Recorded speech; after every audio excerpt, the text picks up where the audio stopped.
পৃথিবীর সূচনা লগ্নে যখন আসমান জমিন সৃষ্টি করেন, তখন সর্বপ্রথম আসমানে পাপ হয়, সেই পাপটার নাম হলো হিংসার পাপ।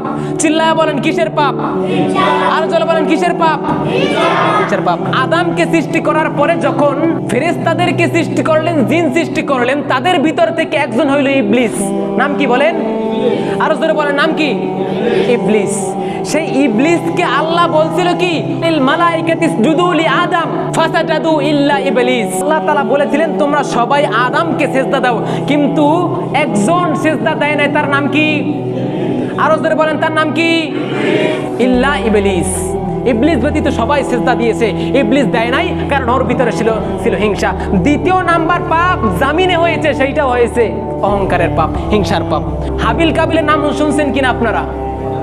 শুনছেন কিনা হাবিল কাবিল? কথা বলেন, শুনছেন কিনা? সেই হাবিল কাবিল যে ছিল, তারা দুই ভাই ছিল। তারা কি? হাবিল কাবিল দুই ভাই, এক মার পেটের ভাই, এক বাবার দুই সন্তান।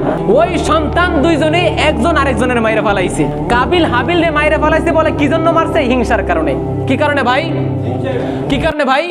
হিংসার কারণে। আর চিল্লায় বলেন কি কারণে? তাহলে আমরা বুঝলাম এই হিংসা হলো